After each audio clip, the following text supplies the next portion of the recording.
ایسے میں امام قاسم گھٹنوں کو سر پہ رکھ کر کے رو رہے ہیں۔ اچانک کچھ خیال آتا ہے اور بازو کی طرف ہاتھ جاتا ہے تو کچھ یاد آتا ہے کہ آج سے کم و بیش 10 سال پہلے میرے بابا نے شہید ہوتے وقت کہا تھا، میرے بیٹے قاسم جب تجھے بہت مصیبت آئے، دکھ آئے، غم آئے تو یہ خط میرا یہ تعویذ کھول کے پڑھ لے۔ جیسی تعویذ کھولا تو اس میں لکھا تھا، میرے لال میں جانتا ہوں کہ اس وقت تو آج میدان کربلا میں ہو۔ ایسے میں حضرت سیدنا امام قاسم ابن حسن جو امام حسن کی طرح خوبصورت ہے، 19 سال کی عمر تھی، امام کے پاس آئے، اپنے چچا کے پاس، اور آ کر کہتے ہیں چچا، سارے چچا تو چلے گئے، بھائی چلے گئے، ایک کے بعد ایک سب رخصت، مجھے جانے دے۔ امام نے فرمایا نہیں، تو نے نہیں جانا۔ اب یہاں پر بہت غور سے سننے کی بات، امام حسین نے پہلی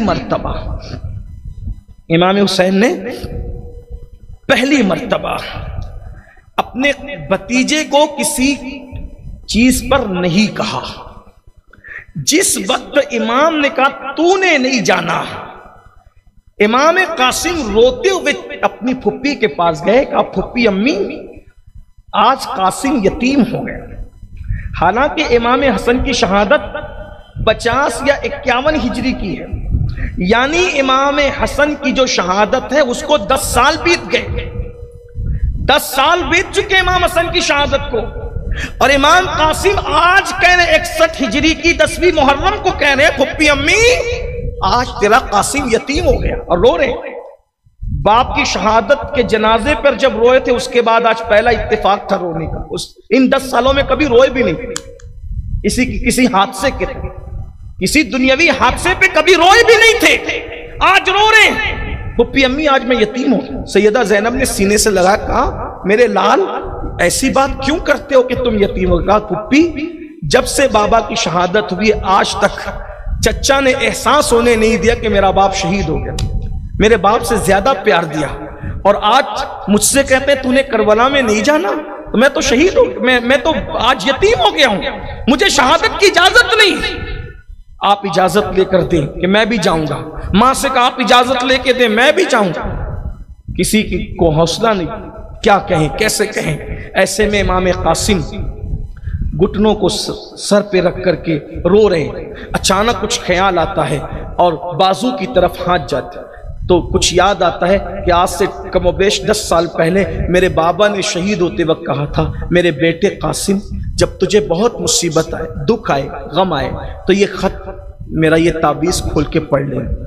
جیسی تعویذ کھولا تو اس میں لکھا تھا، میرے لال میں جانتا ہوں کہ اس وقت تو آج میدان کربلا میں ہوگا، میں تجھے وصیت کرتا ہوں فاطمہ کے لال پہ اپنی جان کو قربان کر دے۔ جیسے یہ خط پڑھا اچھل گئے، مچل گئے، چچا کے پاس ہے، چچا اب بھی آپ مجھے روکیں گے؟ میرے بابا مجھے خود شہادت کی سند دے کر گئے۔ امام نے پڑھا، رو پڑے، رونے کے بعد کہا ٹھیک ہے جاؤ، اب میں کیسے روکوں؟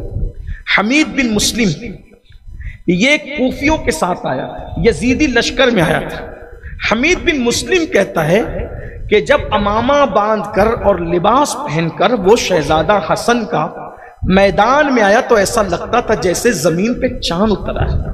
حمید بن مسلم کہتا ہے اس کی زلفیں کانوں تک تھی، خوبصورت سا چہرہ تھا، اور مجھے ابھی بھی وہ منظر یاد ہے۔ حمید بن مسلم کہتا ہے کہ اس کے دوسرے پیر کا، جسے ملٹا پیر کہتے ہیں، دوسرے پیر کے جوتے کا تسمہ ٹوٹا ہوا تھا، اس کے بدن پر بھی پیوند تھا اور اس کے امامے پر بھی پیوند تھا، لیکن وہ اتنا خوبصورت لگ رہا تھا۔ وہ آیا اور آنے کے بعد کہا کون ہے میرے مقابلے میں آئے؟ تو اس وقت ابن زیاد کے بھیجے ہوئے ان گرگوں نے ادھر ادھر دیکھنا شروع کیا کہ کس کو بھیجیں، تو عمر سعد نے ارزق نامی پہلوان کو کہا، بعض مورخین نے ازرق بھی لکھا ہے اور ارزق بھی لکھا ہے، بہرحال تو اس پہلوان کو کہا، وہ بڑا اونچا تڑنگا مضبوط تھا، اس کو کہا کہ تو جا۔ اس نے کہا اس بچے کے مقابلے میں جانا میری توہین ہے، میں نہیں جاؤں گا۔ وہ کہا یہ بچہ دکھتا ہے لیکن یہ علی کی اولاد ہے، حسن ابن علی کا بیٹا ہے یہ۔ بہرحال وہ نہیں گیا، اس نے توہین سمجھی، اپنے بیٹے کو بھیجا